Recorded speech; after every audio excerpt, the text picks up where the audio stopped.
সবাইকে অনেক শুভেচ্ছা আর ভালোবাসা জানিয়ে আজকে তোমাদের জন্য নিয়ে আসলাম একটা আপেল, একটা কলা, একটা আম কেমন করে আঁকবে ভিডিওটা প্রথম থেকে শেষ পর্যন্ত দেখার জন্য রইল।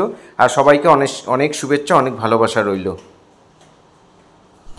আপেল দেখো, তোমাদের জন্য নিয়ে আসলাম আপেল। কত সহজে একটা আপেল আঁকা যায়। এইভাবে ঘুরিয়ে এনে এই দুটো দাগ এইভাবে টেনে এখানে একটা ইউর মতো দিয়ে একটা দাগ বোটার দিয়ে দিলাম, হয়ে গেল আপেল আঁকা। এবার আমরা লাল রং করব। ক্রিমসন যে রঙটা বা কারমাইন যে রঙটা, সেই রঙটা করবে। তোমরা যারা প্যাস্টেলে করবে তারাও সেই একই কালারই করবে। ক্রিমসন বা কারমাইন এটা দিয়ে পুরো ভরাট করে দেবে।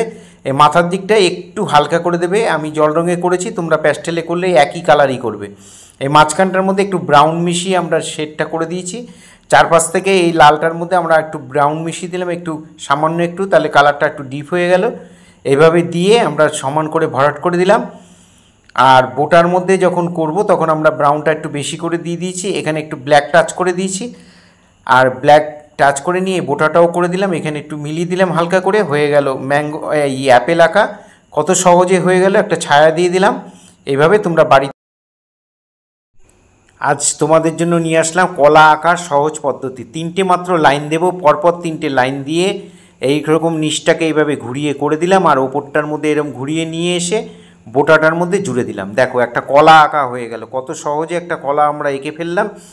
এখানে নিচের বোটার নিচের অংশটা দেখিয়ে দিলাম। এখানে আমরা মিডিয়াম ইয়েলো দিয়ে আমরা এই কালারটা করছি, কলার কালারটা। তোমাদের কাছে যদি মিডিয়াম ইয়েলো থাকে প্যাস্টেল কালারে, সেই কালারে যারা প্যাস্টেলে করবে তারা মিডিয়াম ইয়েলো এখানটা দিয়ে দেবে। আর আমি ওয়াটার কালার দিয়ে করছি, তোমরা ওয়াটার কালারও করতে পারো। এখানে সাইডটার মধ্যে ইয়েলো আকার দিয়ে দিলাম। সমান করে প্লেন ভরাট করে দেবে। ডিপ লাইটটা এইভাবে বোঝানো আছে, ডান দিক থেকে আলো পড়েছে তাই ডান দিকটা লাইট করেছি, বাঁ দিকটায় ইয়েলো আকার দিয়ে ভরাট করে দিলাম।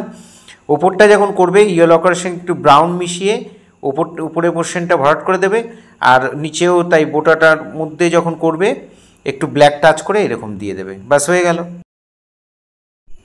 একটা এসের মাধ্যমে দেখো এসটাকে এইভাবে ঘুরিয়ে দিলাম, এই মাথাটা ঘুরিয়ে এনে আবার এর সাথে জয়েন্ট করে দিলাম। অনায়াসে আমরা একটা ম্যাঙ্গো এঁকে ফেললাম। এবারে ম্যাঙ্গোর একটা পাতা আঁকবো, এখান দিয়ে এইভাবে দিয়ে এইভাবে দুটো দাগ দিয়ে আমরা পাতা এঁকে ফেললাম। এবার ম্যাঙ্গোটার মধ্যে দেখো আমরা লাইট গ্রিন আর মিডিয়াম গ্রিন দিয়ে পাতাটা করেছি, আমটাও মানে ম্যাঙ্গোটাও করেছি। আমটা কাঁচা আম তাই এই কালার করে দিয়েছি। বোটাটার মধ্যে একটু ডিপ করে কালারটা দিয়ে দিলাম, আর এখানে একটু ব্রাউন মিশিয়ে এই দাগগুলোকে টেনে দিলাম, পাতার শিরাগুলো। হয়ে গেল আম।